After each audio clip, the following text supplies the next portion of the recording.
कि हम कुछ 1-2 साल 3 साल का जब हम एनालिसिस किए ना, तो हमें ये भी आभास हुआ कि जो हमारा फाउंडेशन बैच है ना, फाउंडेशन बैच से कितना रिज़ल्ट हो रहा है। तो हमने ये देखा ना कि फाउंडेशन बैच से जो रिज़ल्ट है ना, बिल्कुल नेग्लिजिबल है, एकदम ना के बराबर है। अगर 2 साल में 10,000 बच्चे पढ़ रहे हैं ना, तो उसमें से 10,000 बच्चे में से अगर 10-15 का भी रिज़ल्ट हो गया होगा तो बहुत बहुत बड़ी बात है। आप ये देखो कि फाउंडेशन बैच आप आखिर निकाल लो, 2 साल का टारगेट निकाल लो कि फाउंडेशन बैच से कितने हो रहे हैं। मैं फाउंडेशन बैच से हूँ और जितने दिल्ली में आते हैं पढ़ने बच्चे, वो फाउंडेशन बैच से ही आते हैं। आखिर ये सोचो कि पढ़ने आते हैं फाउंडेशन बैच से ही, तो आखिर रिज़ल्ट आखिर क्यों नहीं हो रहा है, इस पर कभी सोचिए। आखिर बच्चे एडमिशन पे एडमिशन ही क्यों लिए जा रहे हैं। चलो मैं माना कि मैं ले लिया, अब मुझे आभास हुआ कि क्योंकि यार बाद में पता चलता है ना किसी चीज़ का कि क्या रिज़ल्ट होता है, क्या नहीं हो रहा, आखिर रिज़ल्ट ही क्यों नहीं हो रहा है। तो इस चीज़ को मैं देखा, समझा कि जिस तरीके से पढ़ाया गया है यार, नोट्स कोई काम का नहीं है। विकास सर जिस तरीके से ना मैनिपुलेट करते हैं ना, और इतना बढ़िया से विकास सर बेवकूफ़ बनाए हैं ना हम लोग को यार। 2 साल का कोर्स, अगर मान लो लेट एग्ज़ाम्पल लेते हो, अगर तुम 2024 में आकर के एडमिशन लेते हो ना, तो 2025 2026 तुम्हारा क्लास चलेगा। 18 महीने बोलते हैं लेकिन 2026 तक क्लास चलेगा। जैसे 2026 तक क्लास चलेगा ना, तो 2026 तक तुम्हें ये चीज़ का एहसास होगा ना कि अभी 2026 में हम देंगे नहीं। तुम 2024 में आए दिल्ली, 2026 ऐसे ही 2027 में, यानी कि 3 साल यहाँ पे रहने, खाने और कोचिंग के फ़ी लाखों में फ़ी, कितने समय तक मैनेजिंग करोगे। ख़ास करके जो हिंदी माध्यम के स्टूडेंट होते हैं ना, आप उठा करके देखो, बिहार और यूपी से ज़्यादातर आते हैं, और वैसे जो गरीब फैमिली से बिलोंग करते हैं, जिनके माँ बाप मजदूरी करते हैं, कहीं से जमा पूंजी के माध्यम से बच्चों को फीस जमा करते हैं। बच्चे किसी भी तरीके से घर पे बच्चों को, फैमिली को मोटिवेट करते हैं और वो बोलते हैं कि हमें जाना है, करना है, एडमिशन लेते हैं, लेकिन रिज़ल्ट का ज़ीरो। आखिर बच्चे कहाँ पे उस चीज़ का शिकार हो रहे हैं।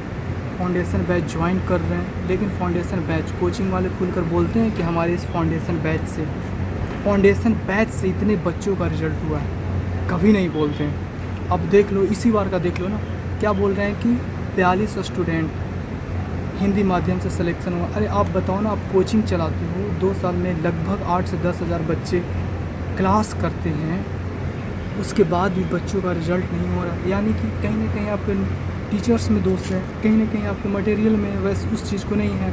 आप दिखाते कुछ और करते कुछ और। जस्ट एक एग्जांपल लेते हैं, आप रवि सिन्हा को जानते होंगे, दिव्या तनवर जी को भी जानते होंगे। वो लोग क्या दृष्टि का स्टूडेंट थे? क्या वो फाउंडेशन बैच का स्टूडेंट थे?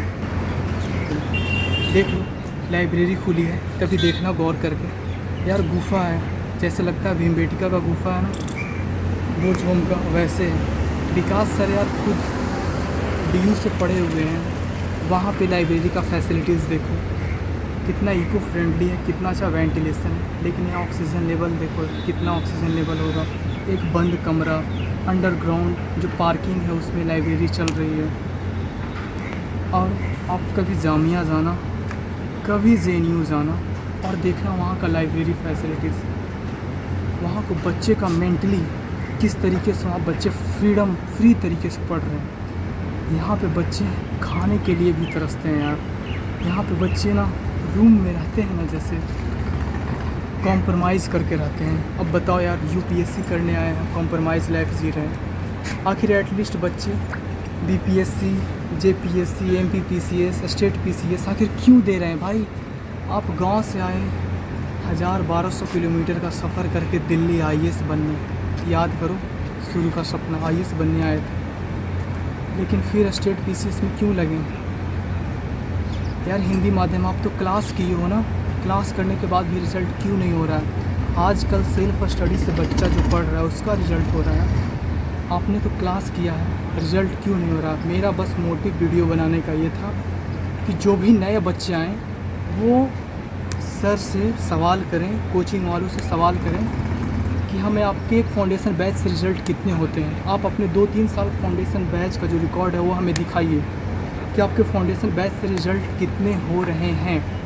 ये सवाल, पहला सवाल आप लोग कहीं भी कोचिंग में जाओ ना तो सवाल करो। दूसरी बात, मैं थैंकफुल कहना चाहता हूँ कि आज 1 साल के अंदर में जो नए कोचिंग जो हैं, एक पटना वाले हैं और एक और कोचिंग है जो 8 से 10 हज़ार में फाउंडेशन क्लास यूपीएससी का कंप्लीट करवा रहे हैं। देखो यार, चाहे यहाँ करो चाहे कहीं भी करो, सब यूपीएससी का सिलेबस ही करवा रहा है। अगर यहाँ कर रहे हो तो भाई आप फाउंडेशन बैच का रिज़ल्ट दिखा दीजिए ना, आप दिखा दीजिए फाउंडेशन बैच का रिज़ल्ट। मैं यार इस चीज़ से ना पूरा टूट चुका हूँ, मेरा नोट्स पे भरोसा उठ चुका है। मैं रिवीजन करते करते थक गया हूँ, पढ़ते पढ़ते थक गया हूँ, इनका टेस्ट लगाते लगाते थक गया हूँ। ठीक है ना, अब मुझे ये लग रहा है लास्ट में मैं यही सोचा यार, मैं बोल सकता हूँ ना, अंदर से बहुत टूट गया हूँ।